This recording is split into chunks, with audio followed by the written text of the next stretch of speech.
आघात. लेखिका प्रिया उंबरकर. वाचक स्वर सिद्धी गायकर.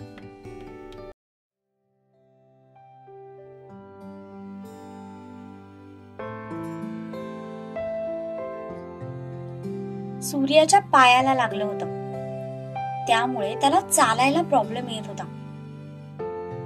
ते बघून शिवा त्याच्यासमोर पाठमोरा होऊन गुडघ्यावर बसला. तसं सूर्याने लगेच त्याच्या गळ्यात हात टाकले.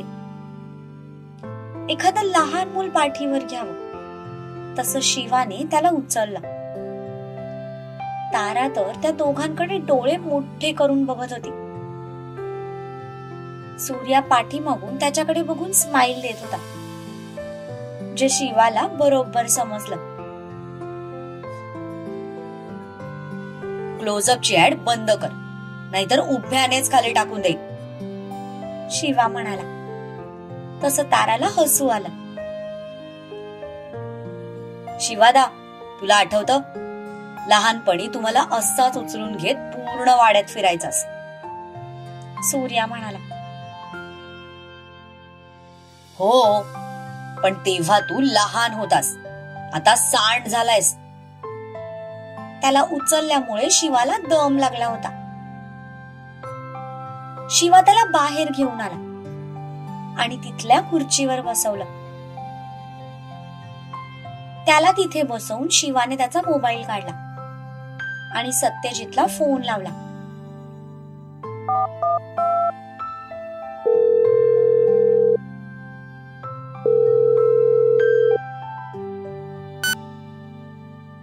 हॅलो भाई, शिवा म्हणाला. बोल शिवा, मिळाला का सूर्या? सत्यजितने थोडं अस्वस्थ आवाजात विचारलं, कारण आता त्याचे पेशन्स संपत आले होते. कधी एकदा कोल्हापूरमध्ये पोहोचतोय असं त्याला झालं होतं.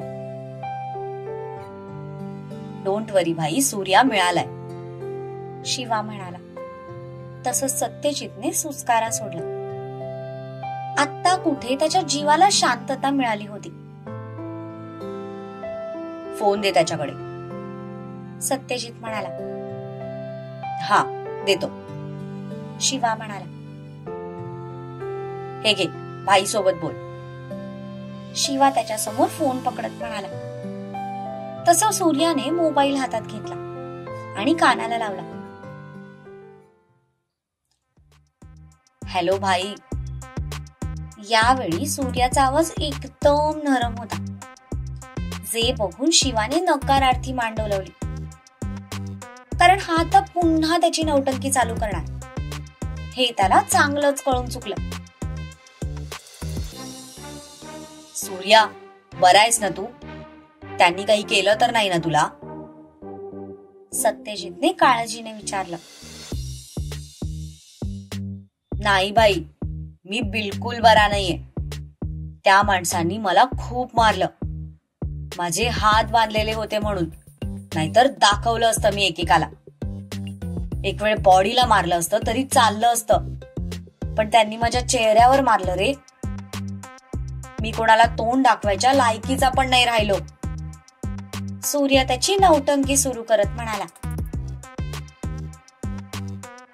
तसं शिवाने वैतागून कपाळावर 2 बोटं घासली. तारा तर त्याचं बोलणं ऐकून आश्चर्यचकित चेहऱ्याने त्याच्याकडे पाहू लागली. ओ गॉड, सगळे भाऊ एकापेक्षा एक नौटंकी आहेत, ती मनातच म्हणाली. आधी मला हे सांग, तू त्यांच्या समोर काय फुशारक्या मारल्या? पलीकडून सत्या म्हणाला. तसं सूर्याने भीतीने आवंढा गिळला. नाही भाई, मी काहीच नाही बोललो, त्याने घाबरत उत्तर दिलं. मरतय हे बेनात स्वतःच्या कर्माने, शिवा त्याच्याकडे बघून तोंडात पुटपुटला. सूर्या, हेच कारण आहे, मी तुला या सगळ्यापासून दूर ठेवलंय. नको तिथे तोंड उचकायचं असतं तुला. ती माणसं फक्त तुला किडनॅप करायला आली होती. त्यांचा बॉस कोणीतरी वेगळाच माणूस आहे. त्यांचं काम फक्त एवढंच होतं, तुला किडनॅप करून त्यांच्या हवाली करणं. त्यांनी तुला हात पण लावला नसता. नक्कीच तू काहीतरी बोलून त्यांना उपसवलं असशील, म्हणून त्यांनी तुझ्यावर हात उचललाय. सत्या इतक्या कॉन्फिडेंटली बोलला की सूर्याची बोलतीच बंद झाली. सूर्याने एवढंसं तोंड करून शिवाकडे पाहिलं. तसं शिवाने स्वतःच्या गळ्यावरून आडवा हात फिरवला, जणू काही तो इशाऱ्याने सांगत होता की मर आता स्वतःच्या कर्माने. भाई, मी फक्त त्याला आपली टॅगलाईन बोलून दाखवली आणि त्याला बोललो की माझे भाऊ मला सोडवतील, बाकी काहीच नाही बोललो. कोणती टॅगलाईन? सत्याने विचारलं. सत्य ही शिव है, शिव ही सूर्य है, हीच. सूर्याने उत्तर दिलं. तसं शिवाने स्वतःच्या कपाळावर हात मारून घेतला. तारा तर भांबावल्यासारखी त्या दोघांकडे बघत होती. कोणी बनवली ही टॅगलाईन? सत्याने थोडं रागात विचारलं. मी आणि शिवादाने. भारी आहे ना? सूर्याने एकदम भोळा चेहरा करून विचारलं. तसं शिवाने परत एकदा डोक्याला हात लावला. तुमच्या दोघांचं सगळं भारी बाहेर काढतो मी, येऊ दे मला तिथे. असं म्हणत सत्याने डायरेक्ट फोन कट करून टाकला. सूर्याने चुपचाप कानाचा फोन काढला आणि शिवासमोर पकडला.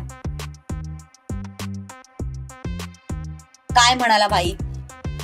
शिवा तो फोन हातात घेत म्हणाला. काय नाही, ज्यांनी तुला मारलं त्यांच्याकडे बघतो म्हणाला. सूर्या ऑकवर्ड स्माइल करत उत्तर देत होता.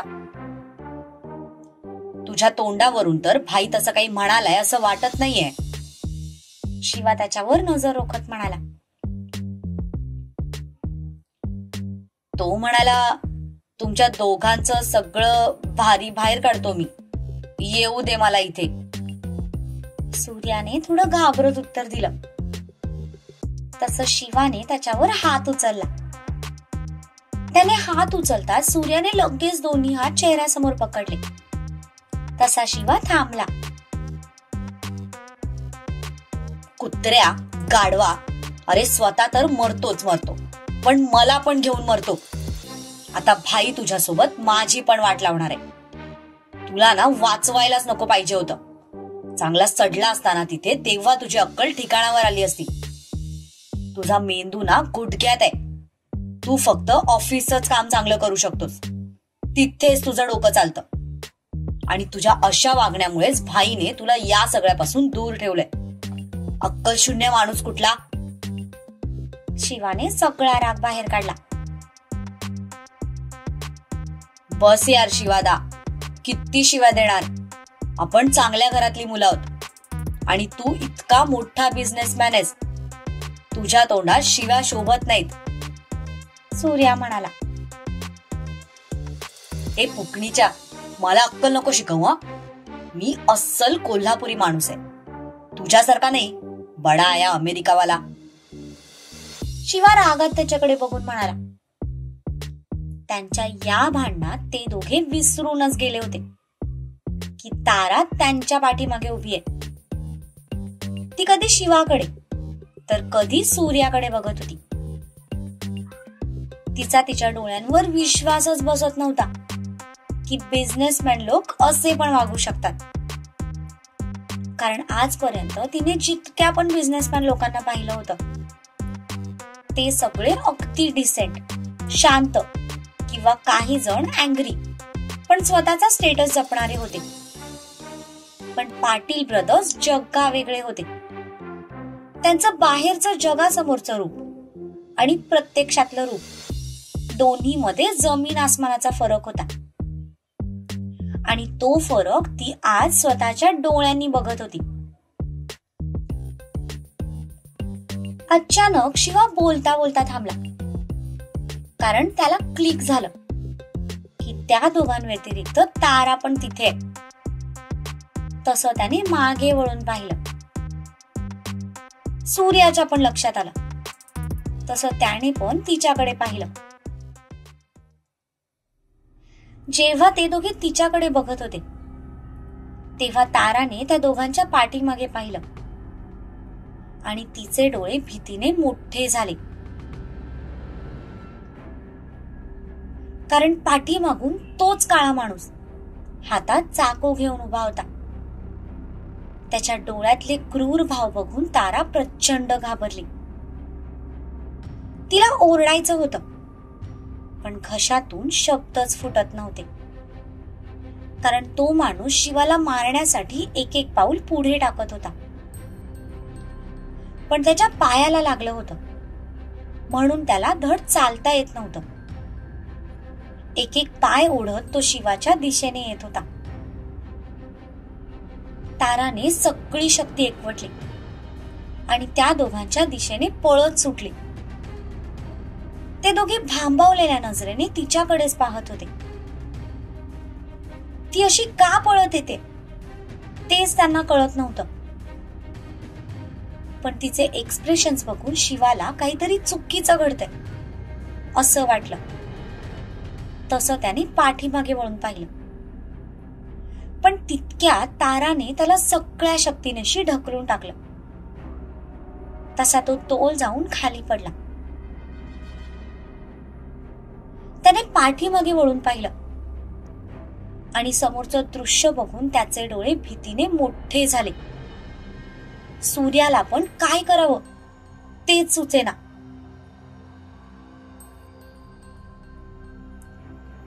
आई ग! तारा तिच्या हाताला पकडत ओरडली. कारण तिच्या हातावर चाकूचा कट बसला होता. जो माणूस शिवाला मारायला आला होता तो खाली पडला होता. कारण शिवाला लोटून ताराने एक जोरदार पंच त्याच्या पोटात घातला होता. पण त्याला मारताना तिचा दुसरा हात हवेत होता. त्यामुळे पडता पडता त्याच्या हातातला चाकू तिच्या हातावर चपकन बसला आणि तिचा तळहात कापला गेला. तारा! शिवा खूप जोरात ओरडला आणि उठून तिच्या दिशेने धावला. कट बसल्यामुळे तिच्या डोळ्यासमोर अचानक अंधारी आली. ती चक्कर येऊन खाली पडणारच होती. तितक्यात शिवाने अलगद तिला मिठीत घेतलं.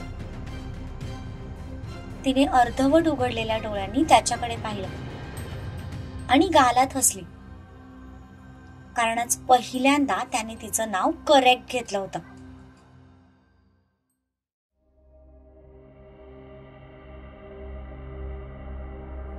हे तारा, गेट अप! तो तिच्या गालावर टॅप करत म्हणाला. पण आता ती बेशुद्ध पडली होती. सूर्या पण तोपर्यंत स्वतःला सावरत त्या दोघांजवळ आला. तिच्या हातातून येणारं रक्त बघून तो पण घाबरला.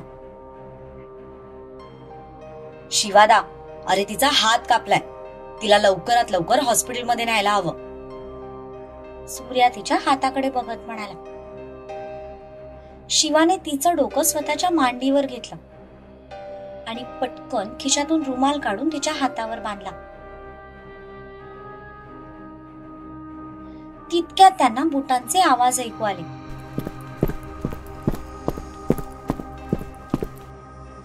त्यांनी त्या दिशेला पाहिलं तर सत्यजित त्याच्या काही माणसांसोबत तिथे आला होता.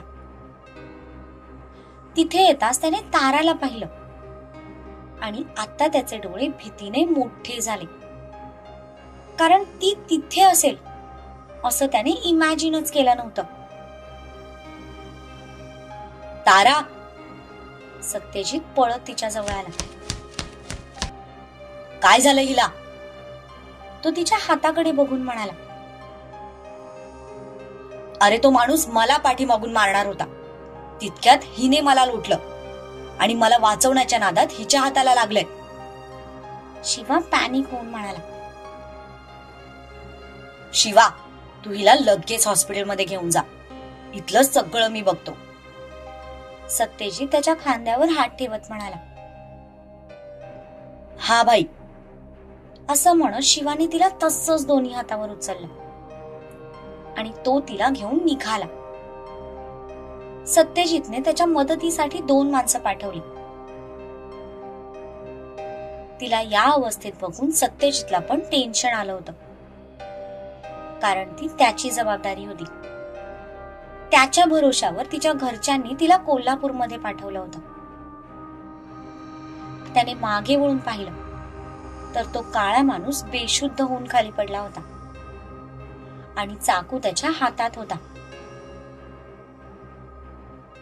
त्याने सूर्याकडे पाहिलं तर सूर्या घाबरून उभा होता. त्याच्या गालावर आणि ओठांजवळ काळे निळे डाग पडले होते. झालं तुझं समाधान? सत्यजित रागात सूर्याकडे बघून म्हणाला. तसं तो दचकून एक पाऊल मागे सरकला. भाई, पण मी काय केलंय? त्याने कशी बशी हिम्मत करत विचारलं. हाच आहे ना तो माणूस ज्याने तुला मारलं? सत्यजित त्या माणसाकडे बोट करत म्हणाला. तसं सूर्याने होकारार्थी मान डोलवली. तू ना खरंच अजून खूप लहान आहेस आणि या चूक माझीच आहे, जे मी तुला कधीच मोठं होऊ दिलं नाही. अरे पिक्चरचा सीन वाटला का तुला हा? अरे थोबाड बघ त्या माणसाचं. त्याच्या चेहऱ्यावरून तुला कळायला हवं होतं की तो किती सायको डोक्याचा आहे, आणि तरी तू जाऊन त्याला भिडलास. तुझ्या बोलण्यामुळे तो डिवचला गेला आणि शिवाने त्याचा प्लॅन फ्लॉप केला, म्हणून तो अजूनच चवताळला. याच रागाच्या भरात त्याने शिवावर वार केला. अरे विचार कर, आज जर तारा नसती तर काय झालं असतं? तो चाकू शिवाच्या आरपार असता. नशीब समज, जे त्याच्या जीवावर बेतलं होतं ते तिच्या हातावर निभावलंय. ती पोरगी आज आपल्यामुळे या अवस्थेत आहे. कळतंय का तुला? कुठे तोंड उघडायचं आणि कुठे बंद ठेवायचं याची थोडी पण अक्कल असू नये का? माहित होतं ना तुला तुझे भाऊ वाचवतील म्हणून, मग काय गरज होती फुकटची शायनिंग मारायची? तोंड बंद ठेवून राहिला असतास तर हे घडलंच नसतं. ना तिच्या हातावर बेतलं असतं, ना तुझं हे थोबाड सुचलं असतं. सत्यजित खूप रागात त्याच्याकडे बघत म्हणाला. तसं त्याने मान खाली घातली. मन्या, सत्यजित रागात ओरडला. हा भाऊ. मन्या पुढे येत म्हणाला. या सगळ्यांना हॉस्पिटलमध्ये ऍडमिट कर. यातला एकही माणूस मरता कामा नये, कारण आता हेच आपल्याला सांगतील की सूर्याची किडनॅपिंग नेमकी कोणी करायला लावली होती. सत्या म्हणाला. हो भाऊ, मन्या म्हणाला आणि त्याने त्यांच्या माणसांना इशारा केला. तसे सर्वजण एक एक करत त्या माणसांना बाहेर घेऊन जाऊ लागले. 1 मिनिट, सत्यजित म्हणाला. तसे सगळे जागेवर थांबले. फक्त आपल्या माणसांना घेऊन जा आणि राहिलेल्या सगळ्यांचे खिशे चेक करा. कोणाकडे मोबाईल आहे का ते बघा. सत्यजित म्हणाला. तसं त्याच्या लोकांनी त्या लोकांचे खिसे चेक करायला सुरुवात केली, पण त्या कोणाच्याही खिशात काहीच सापडलं नाही. ना वॉलेट, ना मोबाईल. नाही भाऊ, काहीच नाहीये, मन्या म्हणाला. हा जो कोणी आहे तो खूप हुशार आहे, सत्यजित स्वतःशीच म्हणाला आणि त्याने त्या सगळ्यांना घेऊन जायचा इशारा केला. तसं त्या माणसांनी एक एक करत सगळ्यांना न्यायला सुरुवात केली. मन्या, तू या सगळ्यांसोबत जा, सत्या म्हणाला. पण भाऊ, मन्या म्हणाला. जा म्हटलं ना. सत्यजित त्याच्यावर जळजळीत कटाक्ष टाकत म्हणाला. तसा तो गुपचूप तिकडून निघून गेला. त्याचा तो अवतार बघून सूर्या पण घाबरला. चल, सत्यजित त्याच्याकडे बघून म्हणाला. तसं त्याने होकारार्थी मान डोलवली. पण एक पाऊल पुढे टाकताच तो वेदनेने कळवळला. काय झालं? सत्यजित लगेच पुढे होऊन त्याला सावरत म्हणाला. त्याने माझ्या पायाला पण मारलं होतं. तो एवढूसा चेहरा करत म्हणाला. तसं सत्यजितने सुस्कारा सोडला. बस इथेच, सत्यजित त्याच्याकडे बघून म्हणाला. तसा तो परत खुर्चीत बसला. सत्याने फोन करून गाडी आतमध्ये बोलवली आणि त्याला गाडीत बसवलं. गाडीत बसताच सत्यजितने डॉक्टरांना फोन केला आणि त्यांना वाड्यावर यायला सांगितलं. फोन बंद करून त्याने सूर्याकडे पाहिलं तर तो पडलेल्या चेहऱ्याने चुपचाप बसून होता.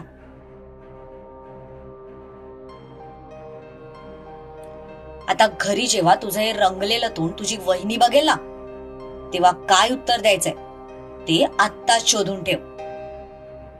सत्यजित त्याच्याकडे बघून म्हणाला. पण हे ऐकून आत्ता कुठे सूर्याची ट्यूबलाईट पेटली. घरी फक्त वहिनीच नाही तर राधा सुद्धा आहे हे लक्षात येताच त्याने मनातच कपाळावर हात मारून घेतला. एकतर त्याच्याकडे मोबाईल पण नव्हता की जेणेकरून तिच्याशी कॉन्टॅक्ट तो करू शकेल. आता तिने अचानक आपल्याला असं पाहिलं आणि ओव्हर रिॲक्ट झाली तर काय होईल या विचारानेच त्याचे दिवे लागले होते.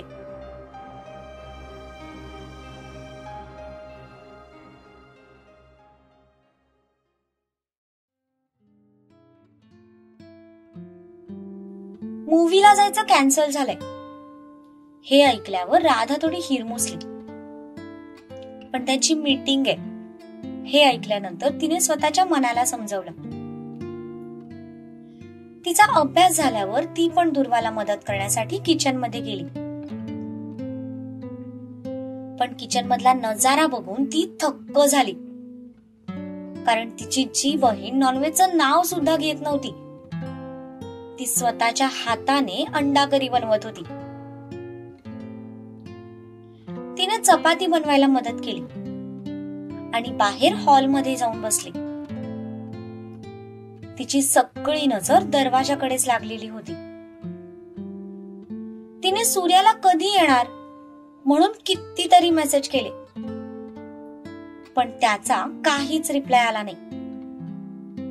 त्यामुळे तिला थोडं टेन्शन आलं, कारण यापूर्वी असं कधीच झालं नव्हतं की तिने मेसेज केलाय आणि त्याने रिप्लाय केला नाही. आज पहिल्यांदा असं घडलं होतं. पण कदाचित तो अजूनही मीटिंग मध्ये असेल असं तिने स्वतःच्या मनाला समजवलं आणि त्याच्या येण्याची वाट पाहत तशीच हॉलमधून इकडून तिकडे फेऱ्या मारू लागली.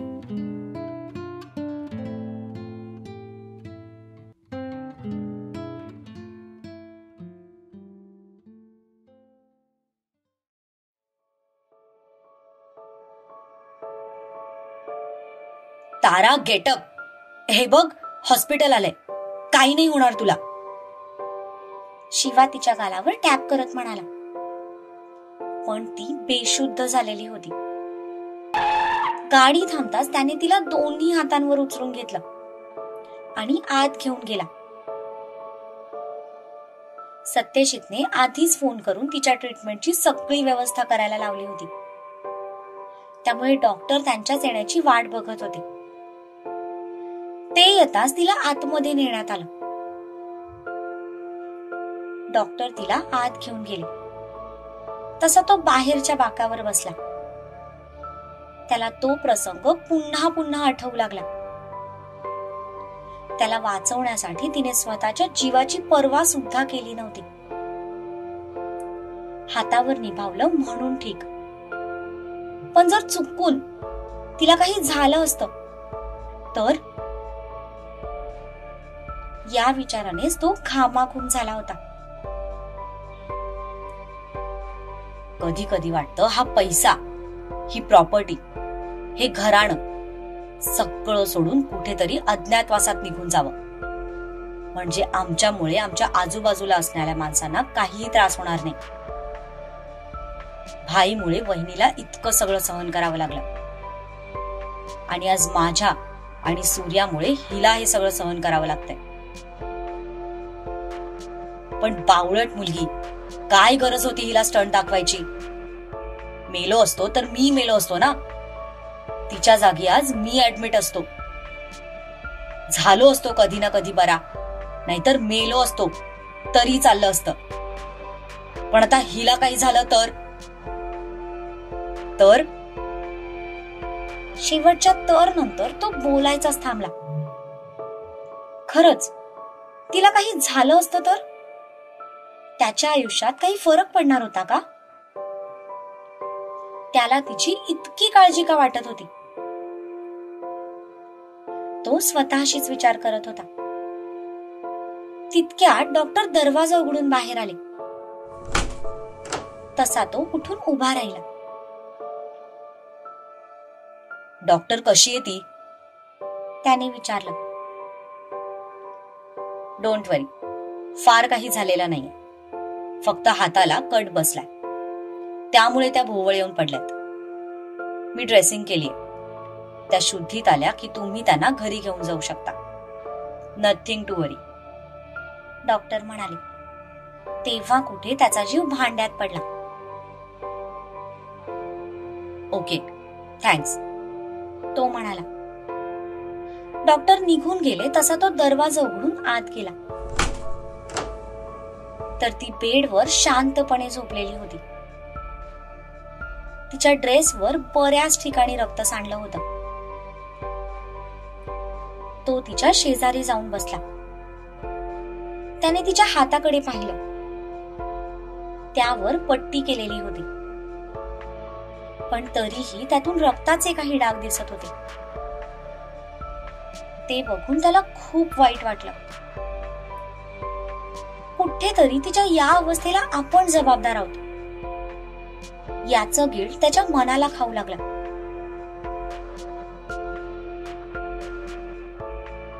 हे सितारा, पिटारा, फवारा, पसारा, उठ बरं.